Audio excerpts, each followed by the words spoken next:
بسم اللہ الرحمن الرحیم۔ الصلاۃ والسلام علیک یا سیدی یا رسول اللہ وعلی آلک و اصحابک یا حبیب اللہ۔ السلام علیکم ورحمۃ اللہ وبرکاتہ۔ حضرت سلطان صالح محمد رحمۃ اللہ علیہ جو کہ سجادہ نشین پانچویں ہیں کے دور میں باگڑ پل کے دائیں یا بائیں جانب دریائے راوی کے بیلا میں ایک جانور مرا پڑا ہوا تھا۔ اسے ایک ایسے کڑیل جوان نے دیکھا جس کا دین اسلام سے قطعی طور پر کوئی بھی واسطہ یا تعلق نہ تھا۔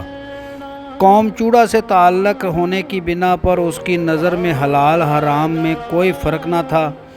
مغرب کے بعد وہ ایک ہتھیار لے کر اس مردہ جانور کے پاس پہنچا۔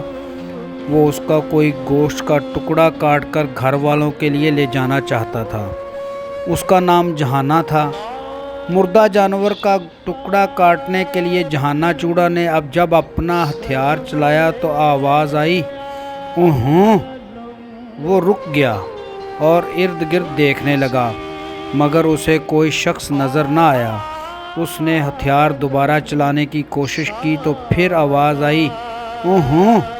اس نے ہاتھ روکا اور ارد گرد دیکھنے لگا مگر اسے کوئی شخص نظر نہ آیا۔ اس نے کئی بار ہتھیار چلانے کی کوشش کی، ہر بار وہی آواز آتی اوہوں۔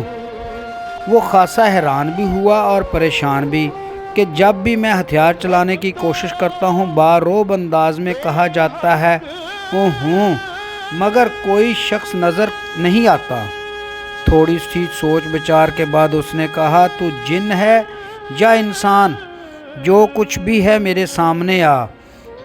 اس کی اس بات کے جواب میں اسے فرمایا گیا کہ یہ جنتی لوگوں کی خوراک نہیں، اسے چھوڑ اور ہمارے دربار پر آؤ اور بیعت کرو۔ جہانہ چوڑا نے کہا کہ مجھے کیا خبر کہ آپ رحمۃ اللہ علیہ کا دربار کہاں ہے اور وہاں پر کس راستہ سے جاؤں۔ اس کے بعد اسے دربار شریف کا نقشہ دکھایا گیا اور راستہ سے آگاہی فرمائی گئی۔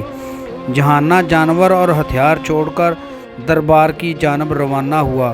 اس مقام سے جہانہ روانہ ہوا اور ادھر دربار عالیہ پر حضرت سلطان صالح محمد رحمۃ اللہ علیہ نے درویشوں سے فرمایا کہ راوی سے سلطان الفقراء کا ایک فقیر آ رہا ہے، اس کے کپڑے تیار کرو۔ جب وہ پہنچے تو اس کے بال کٹوانا، نہلانا، دھلانا اور نئے کپڑے پہنانا، تب میری خدمت میں پیش کرنا۔ دوسرے روز جہانہ دربار شریف پہنچا۔ درویشوں نے اس کے بال کٹوائے، اسے نہلا کر نئے کپڑے پہنائے اور لنگر کھلایا۔ بعد ازاں حضرت صاحب رحمۃ اللہ علیہ کے روبرو پیش کیا۔ حضرت صاحب رحمۃ اللہ علیہ نے بیعت فرمانے کا عمل شروع کیا۔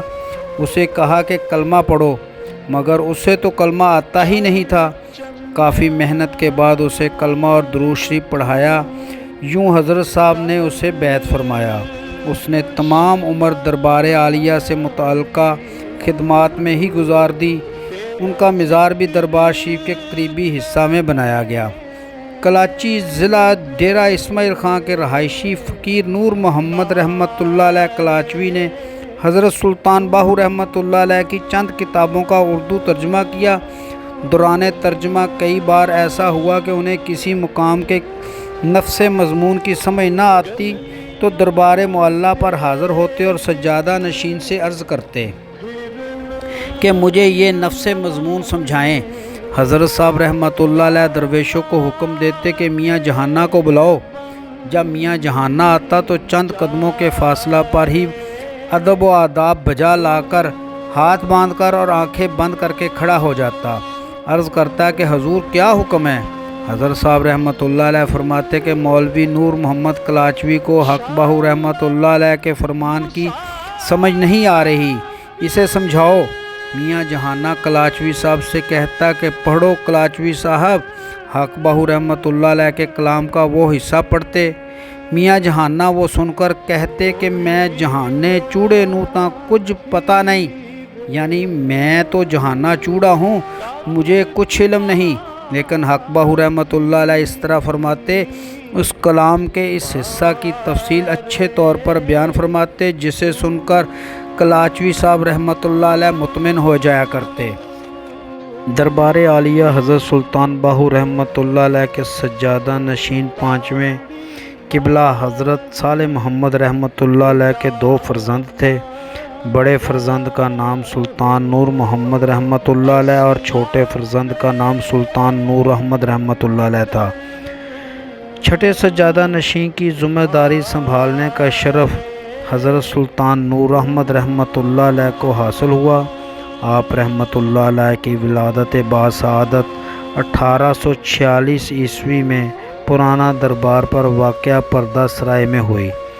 آپ رحمۃ اللہ علیہ نے 30 جولائی 1901 کو منصب سجادہ نشینی سنبھالا۔ آپ کے دورہ سجادہ نشینی میں 1336 ہجری میں دریائے چناب نے ایک بار پھر دربار عالیہ کا رخ کیا۔ دریا بڑھتے بڑھتے آخر دربار عالیہ کے قریب آ پہنچا۔ سجادہ نشین رحمۃ اللہ علیہ کے حکم پر فقیروں نے سلطان الفقراء حضرت سلطان باہو رحمۃ اللہ علیہ کا صندوق مبارک محل شریف سے نکالنے کا کام شروع کر دیا۔ آپ رحمۃ اللہ علیہ کے ساتھ 4 سجادہ نشینوں کے علاوہ جو صندوق آپ رحمۃ اللہ علیہ کی اولاد کے تھے وہ صحیح سلامت حالت میں ملتے گئے، مگر سلطان الفقراء حضرت سلطان باہو رحمۃ اللہ علیہ کے مزار مبارک سے آپ رحمۃ اللہ علیہ کا صندوق مبارک نہ ملا۔ کافی جد و جہد اور بھرپور کوشش کے بعد بھی کامیابی حاصل نہ ہو سکی۔ اس پوشیدگی میں ممکن ہے کوئی مصلحت ہوگی۔ اس یقین کے باوجود تمام تر فقیروں اور حاضرین کو سخت پریشانی ہوئی۔ رات کو آپ رحمۃ اللہ علیہ نے سجادہ نشین کو خواب میں اپنی زیارت سے مشرف فرمایا اور دوسرے دن باہر تشریف لانے کی خوشخبری بھی دی۔ دوسری صبح فقیروں نے کھدائی کا کام شروع کیا تو تھوڑی ہی دیر میں صندوق مبارک کے آثار ظاہر ہونا شروع ہو گئے۔ ابھی ساری مٹی ہٹائی ہی نہ گئی تھی کہ خوشبو کے حلے آنا شروع ہو گئے۔ خوشبو وہ مخصوص خوشبو کہ جس کی مثل پہلے کہیں سامنے نہ آئی۔ اس خوشبو کی تاثیر کا یہ عالم تھا کہ اس کام میں شریک ہونے والے فقیروں کے لباس میں سے اس خوشبو کی تاثیر ختم ہی نہ ہوئی۔ وقت گزرنے کے ساتھ ساتھ وہ لباس تو پھٹتے رہے مگر ان میں اس خوشبو کی تاثیر بدستور قائم رہی۔ آپ رحمۃ اللہ علیہ کے صندوق مبارک 1912 عیسوی بمطابق 1331 ہجری کے ماہ محرم کی 10 تاریخ سے پہلے نکال کر محفوظ رکھ لیا گیا۔ حضرت سلطان نور احمد رحمۃ اللہ علیہ جو کہ سجادہ نشین چھٹے ہیں نے تیسرے مزار پاک کی تعمیر کے لیے جو مقام تجویز فرمایا وہیں یہ موجودہ مزار پاک موجود ہے۔ یہ مقام پہلے والے مزار پاک سے جانب شمال مغرب ہے۔ اس سے پہلا مزار پاک اس مزار پاک سے جانب جنوب مشرق 1 میل یعنی 1.5 کلومیٹر کے فاصلے پر تھا۔ اب اس مقام کو پرانا دربار شریف کہا جاتا ہے۔ موجودہ دربار شریف کی تعمیر کا کام حضرت سلطان نور احمد رحمۃ اللہ علیہ نے 1912 عیسوی بمطابق 1331 ہجری میں بعد از محرم شروع کرایا۔ محل شریف، مسجد، حجرات اور دوسری عمارات 6 ماہ میں تیار ہو گئیں۔ یہ تمام کام حضرت سلطان نور احمد رحمۃ اللہ علیہ نے اپنے فرزند حضرت محمد امیر سلطان رحمۃ اللہ علیہ جو کہ سجادہ نشین 7ویں ہیں کے سپرد فرمایا، جن کی زیر نگرانی سر انجام پایا۔ روضہ پاک کی تعمیر میں نفاست و آراستگی پر خصوصی توجہ فرمائی گئی۔ صاحبزادہ سلطان حامد رحمۃ اللہ علیہ تیسرے موجودہ مزار پاک کی تعمیر کے حوالے سے لکھتے ہیں کہ یہ مزار اور مقبرہ 1912 میں سہ مقرر تعمیر ہوا، یعنی کہ تیسری مرتبہ تعمیر ہوا۔ حضرت سلطان باہو رحمۃ اللہ علیہ کا صندوق مبارک بروز جمعۃ المبارک محل شریف میں لایا گیا۔ آپ رحمۃ اللہ علیہ صندوق مبارک محل شریف کے وسط میں زمین کے اوپر رکھ دیا گیا۔ صندوق مبارک کے گردا گرد دیوار اٹھائی گئی۔ اسی وجہ سے محل شریف کے اندر آپ رحمۃ اللہ علیہ کے مزار پاک زمین سے اوپر اٹھا ہوا نظر آتا ہے۔ کہا جاتا ہے کہ اب مزار پاک کی اونچائی کم ہو چکی ہے، کیونکہ روضہ پاک کی تعمیر نو کے وقت مزار پاک کے ارد گرد کچھ بھرائی کر دی گئی تھی۔ پہلے یہ اونچائی زیادہ تھی۔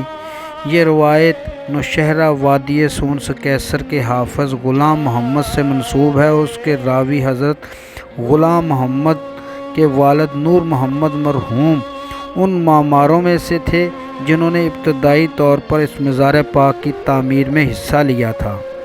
اس حوالہ سے سید احمد سعید ہمدانی لکھتے ہیں، موجودہ جگہ خاص طور پر شاید اس لیے منتخب کی گئی کہ دریا سے دوری تھی اور نسبتاً اونچی تھی۔ نوشہرہ وادی سونس کیسر کے حافظ غلام محمد صاحب کے والد نور محمد مرحوم ان معماروں میں سے تھے جنہوں نے ابتدائی طور پر ان قبور کو بنانے میں حصہ لیا۔ اپنے والد مرحوم سے حافظ صاحب روایت کرتے ہیں کہ حضرت سلطان العارفین رحمۃ اللہ علیہ کا صندوق زمین کے اوپر رکھ دیا گیا اور اس کے گرد دیوار اٹھائی گئی۔ اسی وجہ سے روضہ کے اندر آپ رحمۃ اللہ علیہ کی مزار مبارک خاصی اونچی اٹھی ہوئی معلوم ہوتی ہے، بلکہ کہتے ہیں اب تو یہ کم اونچی ہے کہ روضہ کی تعمیر نو میں ارد گرد بھرائی کر دی گئی تھی، پہلے بہت زیادہ بلند تھی۔ حضرت سلطان باہو رحمۃ اللہ علیہ کے مزار پاک کے دونوں اطراف میں بھی مزار بنائے گئے۔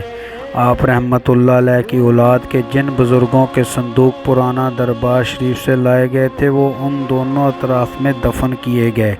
ان صندوقوں میں سے 6 صندوق آپ رحمۃ اللہ علیہ کے مزار مبارک سے دائیں جانب اور 6 صندوق بائیں جانب دفن کیے گئے۔ حضرت سلطان باہو رحمۃ اللہ علیہ کے مزار پاک کی دائیں و بائیں جانب دفن کیے جانے والے ان صندوقوں میں سے 4 صندوق تو سجادہ نشینوں کے ہیں، جن میں دوسرے سجادہ نشین حضرت سلطان محمد حسین رحمۃ اللہ علیہ، تیسرے حضرت حافظ سلطان محمد رحمۃ اللہ علیہ، چوتھے حضرت سلطان غلام باہو رحمۃ اللہ علیہ اور 5ویں سجادہ نشین حضرت سلطان صالح محمد رحمۃ اللہ علیہ کے صندوق مبارک شامل ہیں۔ سجادہ نشین تیسرے حضرت حافظ سلطان محمد رحمۃ اللہ علیہ نے جب اپنے سکونت دربار معلیٰ فرمائی تو اپنے والد بزرگوار کے صندوق مبارک کو علاقہ لیہ سے لا کر حضرت سلطان الفقراء حضرت سلطان باہو رحمۃ اللہ علیہ کے پہلو میں دفن فرمایا۔ علاوہ ازیں اپنے بڑے بھائی حضرت سلطان نور محمد رحمۃ اللہ علیہ کی سکونت بھی اپنے ساتھ ساتھ دربار عالیہ پر منتقل کرائی۔ اس سے یہ بات یقینی محسوس ہوتی ہے کہ ان کا صندوق بھی حضرت باہو رحمۃ اللہ علیہ کے پہلو میں دفنایا گیا ہوگا، جو موجودہ دربار عالیہ میں بھی ان کے ہمراہ ہے۔ جو صندوق پرانا دربار سے منتقل کر کے موجودہ دربار شریف میں دفن کیے گئے، اس کا نقشہ آپ اپنی سکرین پر دیکھ رہے ہیں۔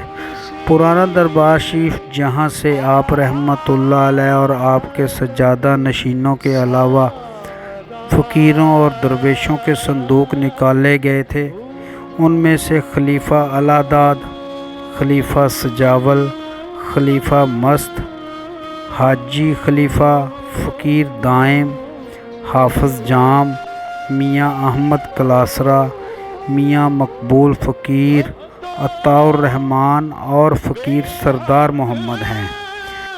ان سب کو دربار عالیہ حضرت سلطان باہو رحمۃ اللہ علیہ دفن کر دیا گیا، مگر میاں جہانہ کا صندوق کسی وجہ کی بنا پر موجودہ دربار عالیہ منتقل نہ ہو سکا۔